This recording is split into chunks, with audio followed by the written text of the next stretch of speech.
David Brule said he's often heard from fellow Native Americans who say they don't know how to access their culture. The Nolumbeka Project was launched to help connect everyone, not just Native Americans, with Native culture, and this year the Greenfield-based organization is expanding its programming. I spoke with Brule and Liz Coldwind Santana Kiser for details. Word reached us that the coastal people were going to be having a great celebration called Plymouth 400, and we, Liz and I, work on an advisory board that has been studying the events at the falls on the Connecticut River at Turner's Falls for about 5 years now. And we have gained a whole lot of knowledge about the river, and certainly I have of our tribal allies. And so we said, well, let's provide a counterbalance to what's going on the coast, because certainly with the arrival of white settlers, there was a tremendous impact on Native people along the river in the western part of what is now Massachusetts, Vermont, and Connecticut. So that's where it all started out. We thought we would, especially through Nolumbeka Project, we have always been having events all during the year featuring Native artists and artisans and musicians. So we said, let's do it.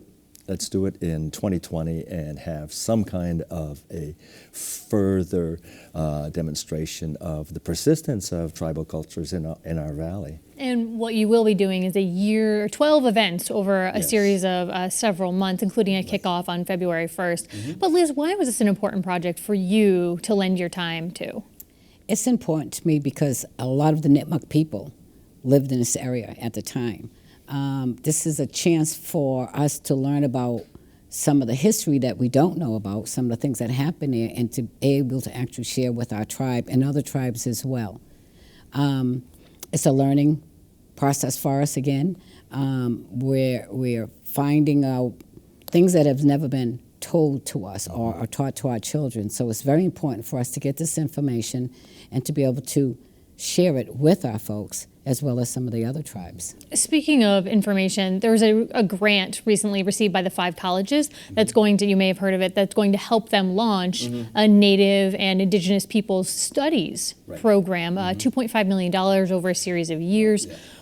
If you were speaking to the people at the 5 colleges, what's one thing that you might say to them, this really needs to be taught in this curriculum? Right. Well, certainly we've got 5 years worth of professionally researched and anthropological, archaeological material about this war that happened almost 350 years ago, but which has continued to have impacts on tribal people like the Nipmucs and the Wampanoag and the Abenaki ever since. And that was what I think, to answer your question, that's what I would love to have them be able to tap into. The other thing that, picking up where Liz was mentioning, is that when we first began this study and Nipmuc people were part of our research team, it was rather heart-wrenching because they, as Liz pointed out, they didn't know the story of what happened and the incredible repression that occurred for years afterward, after that 1675 event. So, to tell you the truth, yes, the Nipmuc people and the Abenaki people are learning part of the history that was really suppressed and put away. And that's what I was just going to ask. Is it not learned because it wasn't something that was taught from generation to generation, or something that's been a victim of revisionist history? And if I could speak on that for a minute, our history has always been suppressed.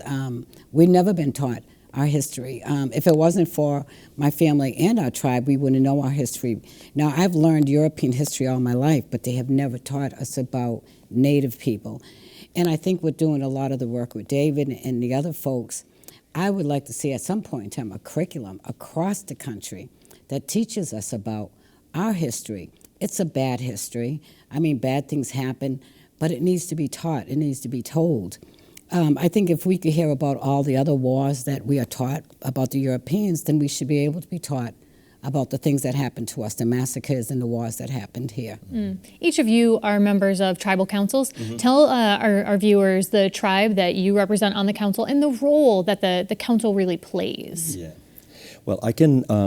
I'm a representative of a tribe that was declared extinct about 100 years ago, and so many tribes in the Northeast, but all across the country, are kind of on a spectrum of whether or not they are officially recognized.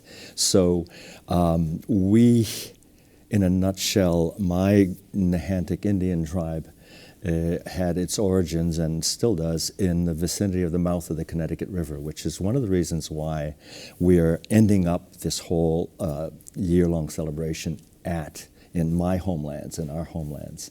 What basically occurred was, through the reservation efforts really launched by Thomas Jefferson, basically to put Indians in a place where they would probably not survive. My ancestors had to leave the reservation in Lyme, Connecticut, and come up the river. I'm lucky because they stayed in the river valley and only went as far as Deerfield.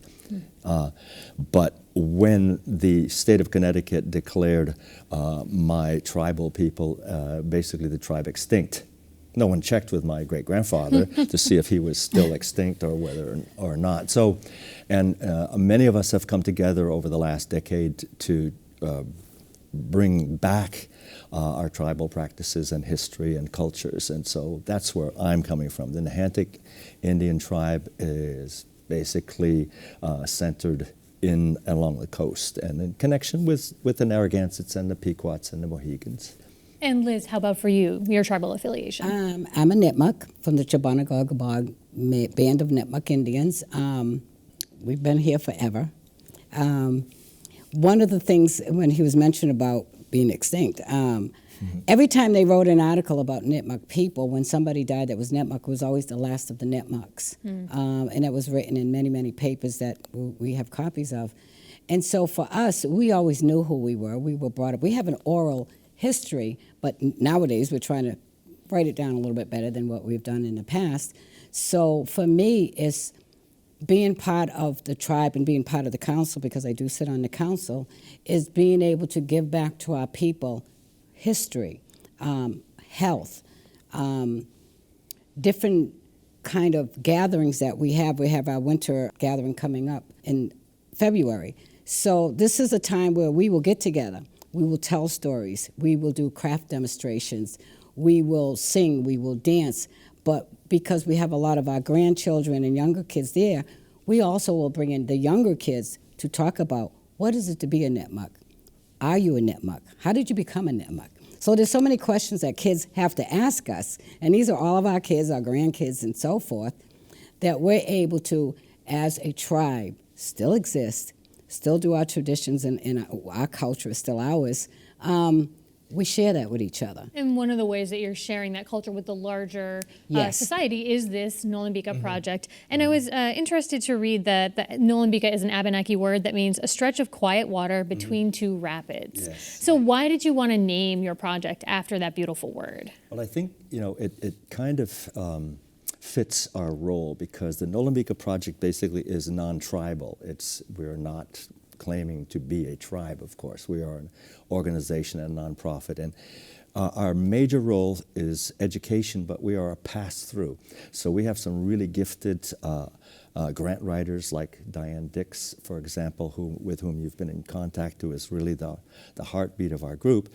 And we find funds, they pass through us, and we contact people like Liz to do presentations. And so it's really a question that I think it kind of is very appropriate to be called the calm stretch of water, because we're finding ways to fund in one area and bringing them over to the other people who could really benefit from it. So. And I know you have your kickoff event coming up on February 1st. If someone were to attend, what could they expect? It's going to be at Greenfield Community College, which has been a huge sponsor of ours, along with some of the local savings banks and the local cultural councils. But essentially, we have two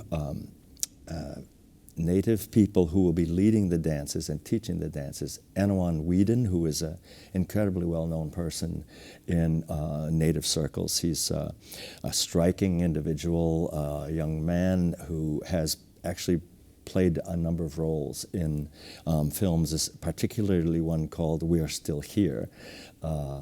And James Maurice, who is a Wampanoag person. So they will be teaching dances. That's a social dance, and so everyone is welcome, and people who are non-tribal will get a chance to learn some of the dances done at powwows, etc. So that'll be going on all afternoon on February 1st, 1 to 4 at Community College in Greenfield.